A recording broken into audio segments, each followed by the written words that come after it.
everybody, I am Jay Shady and you're listening to the Voice of Reason.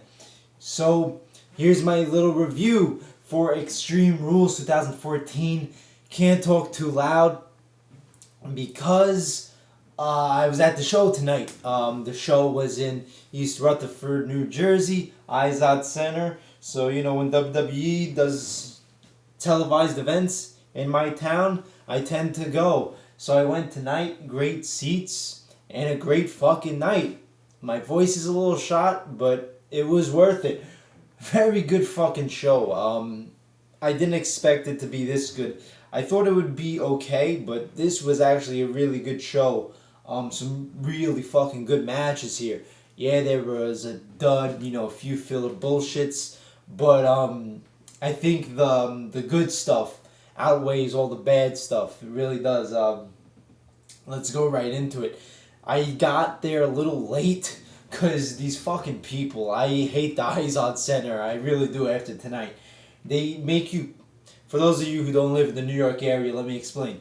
You have the Izod Center and you have MetLife Stadium, which is where they had WrestleMania 29. That's Giant Stadium. Jets play there too. And they're in the same complex, but they're kind of separated.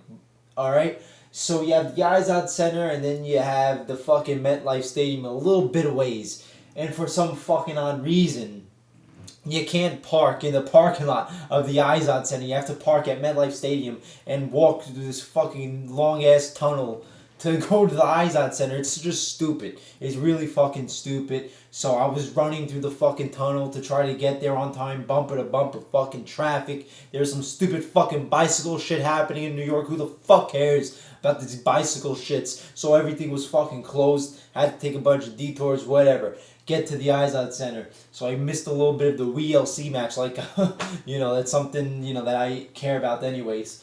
You get the WLC match. I can't even believe I'm saying the words WLC. How fucking childish am I?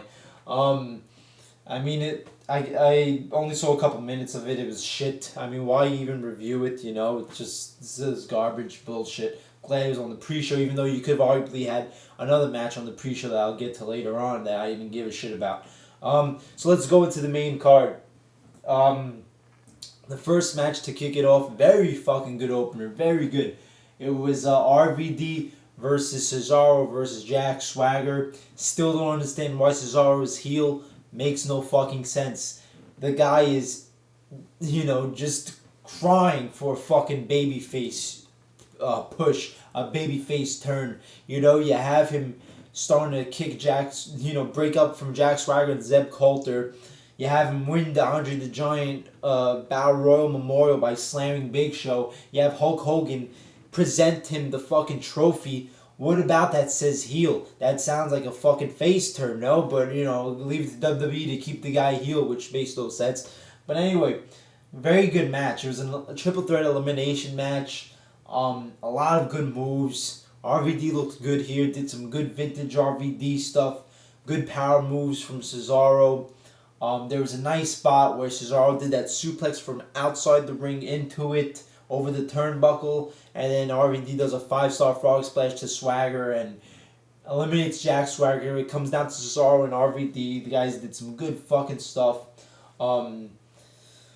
He was going for a frog splash onto the fucking garbage. He took out a garbage can, puts it on Cesaro. He's going for the frog splash.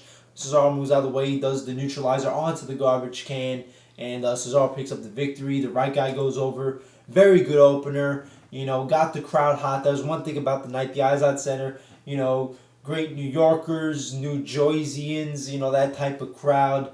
Very vocal, very passionate, very loud and aggressive. Great fucking crowd. Great crowd tonight. This really got the crowd going. Then you got Alexander Rusev versus these two fucking dumbasses. R-Truth and Xavier Woods. And this is the match that I was saying that you could have had on the pre-show. This was just fucking bullshit. Now I'm going to segue into a different topic because during this match I said I didn't eat all fucking day.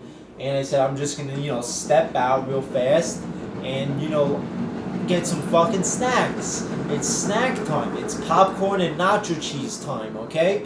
So I said, I'll just miss this match, whatever. Bad fucking decision. So I didn't see this match. I can't review it.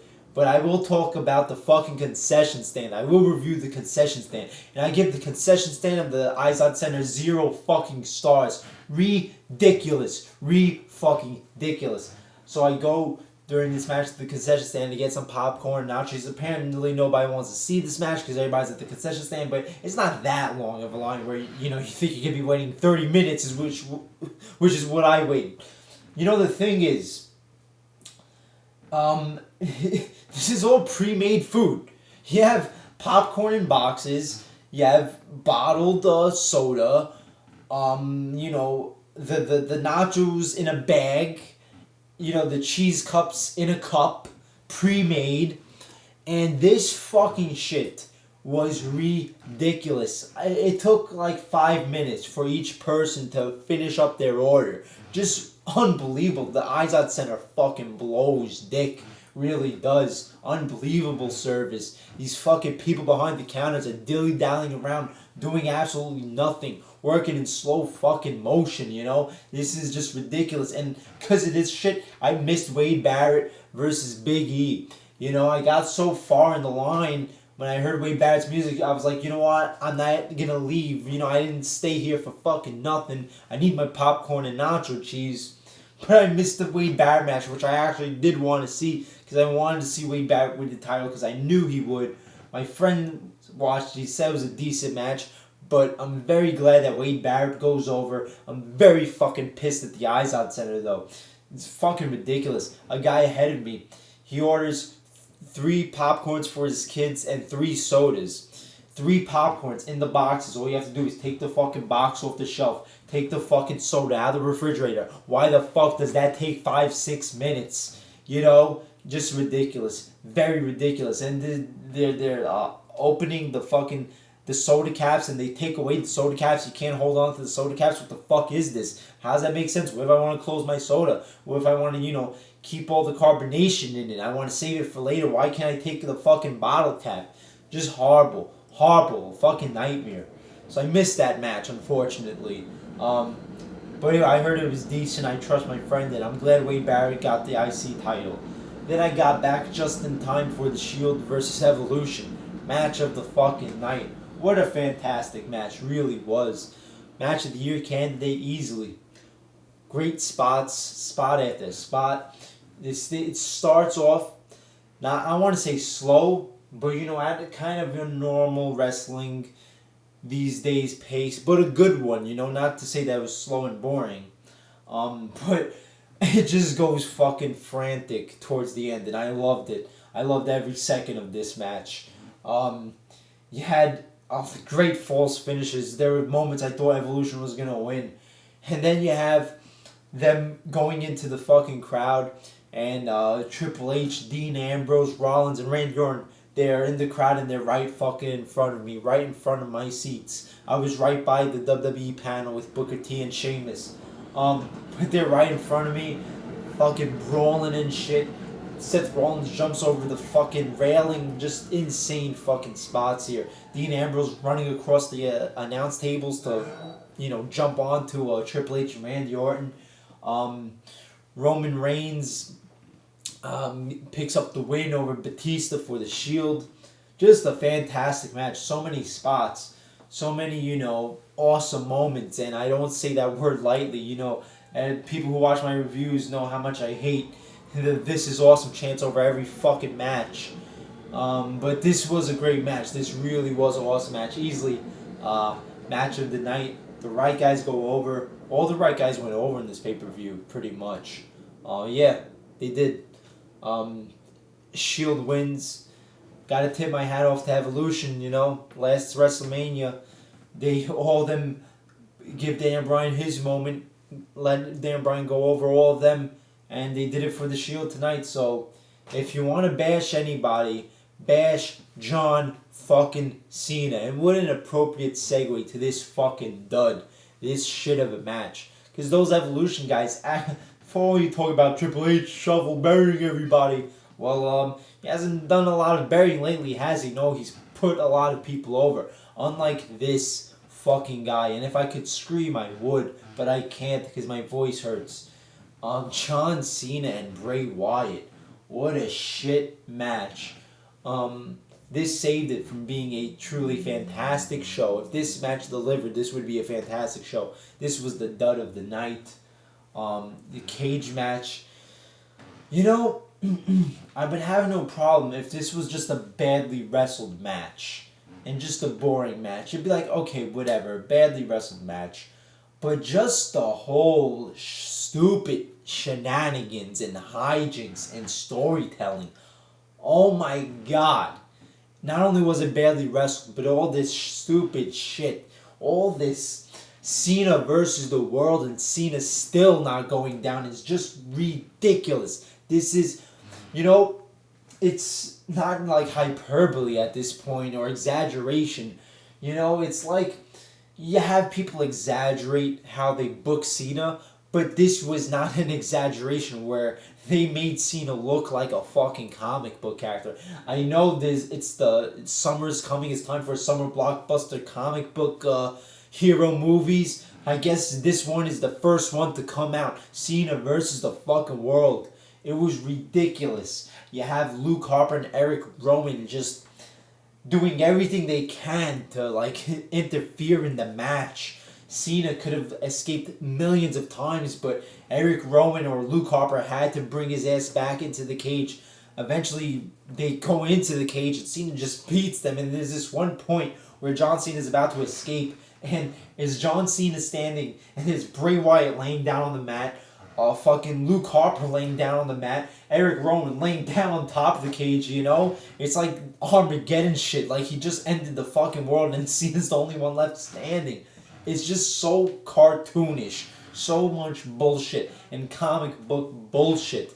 It's just atrocious. Really is. This fact that, just because Cena's gonna lose a match, he has to look like fucking Zeus or something. It's just so dumb. So retarded. Yeah, Cena lost. But did he lose? Did he really lose?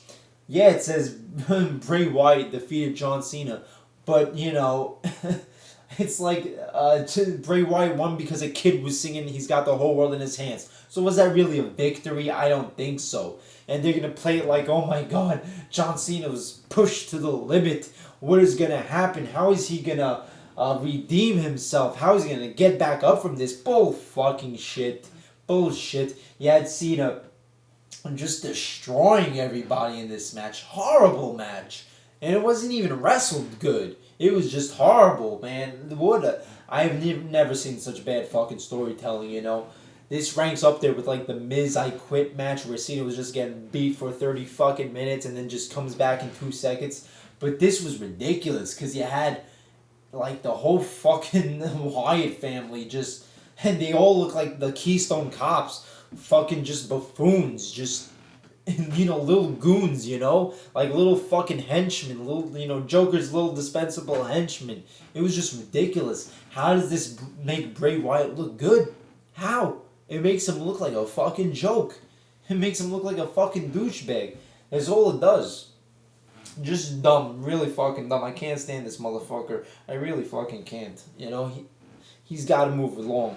He's got to step to the side. I mean, you have Triple H, Batista, Randy Orton doing the right thing for business. They're not worried, that people, might, think that they could lose a fake fight. Oh my god, Cena could lose a fake fight, I mean, who is this guy? Who the fuck is he? He's just a fucking schmuck from Massachusetts. He's a fucking masshole, that's all he is. What is so precious about his reputation? How much low self-esteem does the guy have that he has to always book himself dominant in fake fucking fights? Fuck you. Go fuck yourself. How about that? So, yeah, Bray Wyatt wins, but he doesn't win. What was up with that kid, though? It was like they distorted his voice. Cena's trying to escape the cage, and then there's this kid standing outside, and he's singing He's Got the Whole World in His Hands, but it was like... I don't want to be all politically incorrect, but it was supposed to come off like he was sounding demonic, but when I saw it, I thought he had Down syndrome or something, because the voice was just so I don't know, like a little special, like a little slow. The voice, it was supposed to be scary, but it came off as I thought the kid had Down syndrome for a second. Sorry if I offend anybody. Fuck you. So yeah, let's move on. Then you get Paige and the fucking tall Amazon bitch. It wasn't a good match. Paige wins, it's just sad that such a good fucking wrestler like Paige, just there's nothing for her to do in WWE. I mean, they have nobody to fucking fight. I mean, everybody fucking sucks that's not Paige. And they have Emma just being useless with fucking Santino. So, what's the point? What's the fucking point of even bringing Paige? If you're gonna have to make Emma a legitimate fucking wrestler, not be a fucking goofball, some Nickelodeon bullshit, so that we could get some good fucking matches. Not, Paige versus all these fucking bum ass divas. Paige wins. Then you get the main event, which was very much exceeded my fucking expectations. I was not looking forward to this at all. Daniel Bryan's first title defense against a motherfucker like Kane, who wants to see that shit. That's the best they could come up with, but Jesus Christ, this was a great fucking match. Kane's best match in God knows how long. And it helps a lot that it was an Extreme Rules match, of course. If this was a straight up one-on-one singles match, it would have been shit. But they busted out a lot of extreme shit here. Very vintage feeling match. Just a brawl. A lot of weapons. Choke slam through a fucking table.